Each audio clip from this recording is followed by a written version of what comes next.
All right, everyone, today we are discussing whether to keep a house and rent it or to sell it after you flip it. So today we're going to give you a breakdown on the numbers of the benefits of keeping the property instead of selling it. And this will explain why I personally prefer to keep it. Obviously, some people want to sell it just so they don't have to worry about the property anymore. They don't want to deal with tenants and all that stuff. And that's fine. That's a whole separate consideration on whether or not to keep it or sell it. But in this video, we're going to discuss the numbers of keeping it versus selling it. Right into it. We're going to use, same house for both examples. We're going to run some numbers on it. Simple numbers. Buy a house for $100,000, right? We got the purchase price of both houses for $100,000, okay? Renovations, pretty simple. We're going to put $30,000 into each, okay? So right now, same cost on both sides, right? We're going to get into new value of the property now. So we're going to say after you put $30,000 into the house, after, purchase price is going to include the cost to buy it and everything like that. Just keep the example simple, right? Total cost to purchase was $100,000, including closing costs and any other fees. You put $30,000 in renovations into the property, including everything, labor, materials, anything else you would calculate. Okay, so this is repairs. So now we have a value of a property probably close to $200,000, we're gonna say, right? So value. We have $200,000 value on both, right? Both houses exactly the same still. Now we're gonna get into the part where you see the big difference in the benefits of keeping the house instead of selling the house, right? So you're going to sell the house, okay? Selling cost. Around here, typically it's going to cost you 5 to 6% in realtor fees. If you list it with an agent, which you should do anyway. I mean, it's their job to sell it, so just do it. And then you have a 2% transfer tax. So right now you're sitting at 8%. Okay, you got $16,000 cost right here. Obviously that cuts into it, and if you keep it, it's on zero, right? Okay, so that part obviously makes sense, right? Obviously, you get the $16,000, keep it, and all that stuff. So now we're going into the part of how much cash you're going to get after this, right? So you just sold the $200,000 house, and you had closing costs of $16,000, right? So you're getting $184,000 left over after that, right? But then you have to subtract the cost of $130,000. So now you're looking at getting cash around, $54,000. That's the cash you're getting from this deal. So simple way to do it: you sell for $200,000, minus 100, minus 30, minus 16, you get you $54,000. Okay. Over here, you're not going to cash out unless you decide to refinance the property, which depends on what kind of mortgage or loan or type of financing you use to purchase the property. I would recommend. So if you're using a hard money loan to buy this investment property, refinance it. It gives you the opportunity to cash out. You don't have to always cash out. And what that means is basically you get a new mortgage on the property when you refinance it. And if the new mortgage is more than what the current mortgage is on the property, the difference you can take out and take out equity in the property. So if the new value is $200,000, right, you can usually take out about 70%. So that would be $140,000, okay? So say your hard money loan was $130,000 to cover your purchase price and your repairs. So now you can get a new mortgage for $140,000, okay? So you can take $10,000 out in difference in the mortgage of the new mortgage, because you get a new mortgage for $140,000 and your old one was $130,000. Here we're seeing a difference of $44,000 in cash, right? And this one, the house is done and gone. This one, you still have the house. So now we need to get into some more benefits that might not be as obvious. We're going from most obvious to least obvious. Next one, the cash you get each month on this property for renting it. So, with a $140,000 mortgage, you're talking your payments probably around $900 a month, including taxes and insurance, right? You could probably rent, we're going to say this is a 3-bed 2-bath house, right? For around here, you could probably rent 3-bed, 2-bath house, about $1,600. Okay, so you have a $900 mortgage, you're getting $1,600 a month, so you're getting $700 a month. Okay, and we're just going to use yearly here. So you're talking about $8,400 a year in cash.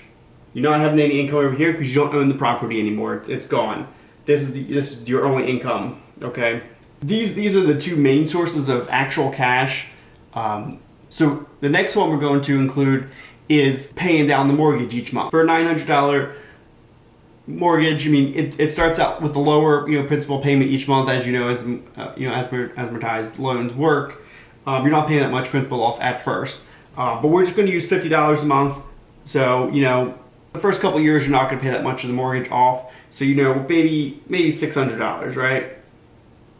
In mortgage payoff. Again, 0 on this side. Now this is where we get into the real unseen benefits here, and that is the tax advantage of keeping the property versus selling the property.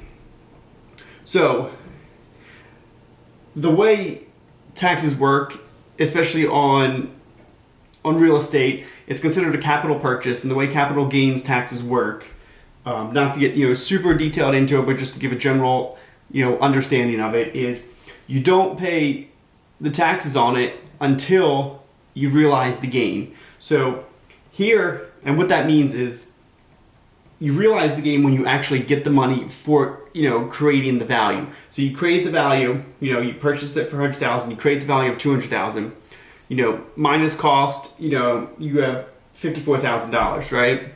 You created that value, you have realized that value by getting the cash out and selling the property. So here, you're paying taxes on this $54,000. On this side, you have yet to realize your gain on the value of the property.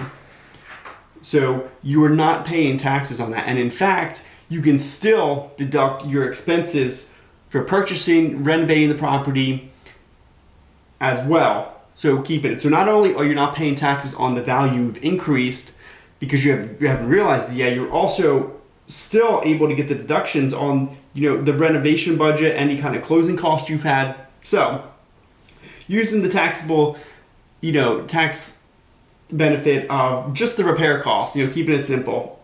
I mean, obviously there's closing costs and you can deduct some of that as well. But again, we're just trying to keep this simple to give an understanding of how this works.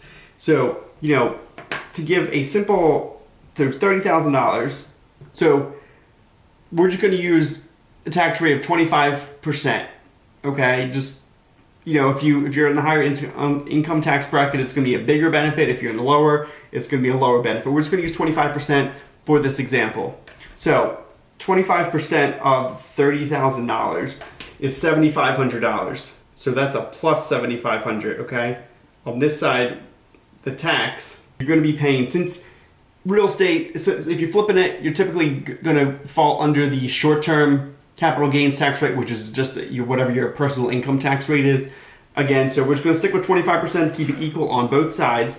So if you are profiting $54,000, you're going to pay $13,500 in taxes.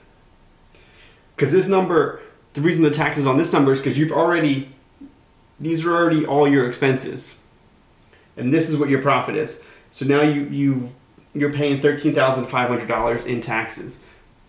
Running a little bit out of space here on the board, but that's okay. You still get the idea of what's going on here. So now you're really after-tax profit. We're going to put it over here on the side here. Your after-tax profit is going to be $40,500. Okay, and you no longer earn the property, so the ability to earn any more income off this property is no longer there. So $40,500 total profit. Okay, on this side, we're going to kind of write it a little bit. Like I said, we ran out of room. So total profit with the $10,000, plus the $8,400, plus the $600 mortgage paid down every month, plus the tax benefit of $7,500, and you're talking about $26,500. Okay, with a yearly income of about $9,000 each additional year, which probably will increase as time goes on. So you get the 26,000, one time, and then you get the 9,000 every year.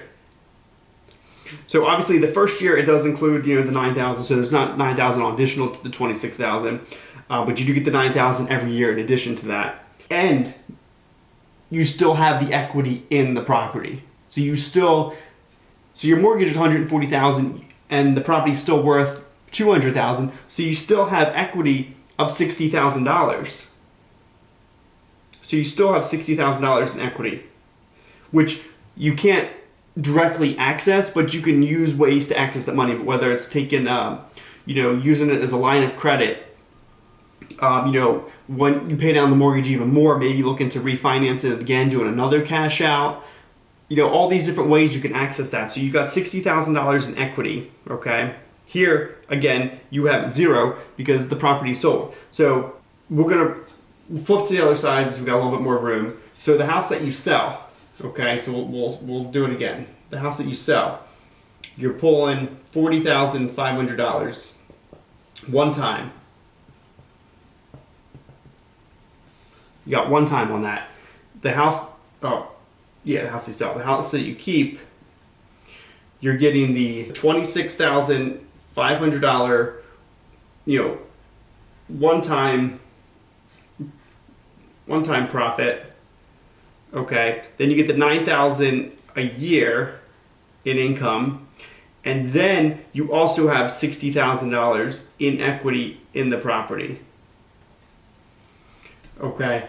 So when you look at the picture like this, that's why I, every single time, have decided to keep the property at this point. I mean, in the past, I have sold a property, because it always is cool seeing that, $40,000, $50,000, $60,000 check at once, but that's it. It's done and gone. The benefits of keeping it are these. And then, with this equity will increase each year as you pay down the mortgage and as the property appreciates in value. So you're getting equity on two fronts, by paying down the mortgage and by the value of the property increasing. So again, it's if you're looking for the quick buck, there you go. But you're gonna have to keep doing that to keep surviving. You get a few of these, that's it. You're set. You get a few of them paid off, you can live off the income, and that's it. And you get the passive income. So I'm more about the passive income, and that's what this is. When you keep the property, you're going to get that passive income. It's going to take you maybe an hour or two worth of work a month just to maintain the property. Every once in a while you might have a project come up here and there, you might have a vacancy and all that. But that's, a couple hours a month just to make all this is great in my opinion. This is more of an active job. So you have to constantly be doing it. You have to constantly be looking for the next year. You have to, get the projects moving along. You have to get the property listed. You got to sell it. You got to settle on it. This takes a little bit more. So that's why I decide to keep all my properties. Whatever you decide, it's obviously your thoughts. And feel free to leave your thoughts in the comments down below. Let me know what you think is best. Whether it be for your area, for yourself, or you just think it's better overall to sell, or do you think it's great to keep them? There's so many ways to invest in real estate. Depends on what kind of approaches you want to take. Like I said, if you want to take the more passive side, you're going to typically want to keep the properties. If you're going to take the more active side, you're typically going to sell the properties. So that is the breakdown on all the numbers. Hopefully, this gives you a good breakdown of everything, and of some things that you might not typically think about when you're deciding on whether or not to keep it or to sell it. The tax advantage is a big one for me. Because that is a plus, because you're getting the write off all these expenses you put into the property. And there's even more. This number can even be bigger. Like I said, I was just trying to keep it simple. You could even deduct, you'll be able to deduct your mortgage interest for that year. So that'll increase that number. Any cost you use to purchase the property, there's other ways to increase this number, but I wasn't trying to make this too complicated. just to give you a general overview of how this all works and the benefits of doing that. So if you made it this far in the video, I'd appreciate it if you give it a like and subscribe. That way you don't miss any new content coming out. We're trying to put out videos about 1 to 3 times a week about anything real estate related. So if you're interested in any of that, feel free to subscribe. That way you don't miss it, like I said. And until next time, see you in the next video.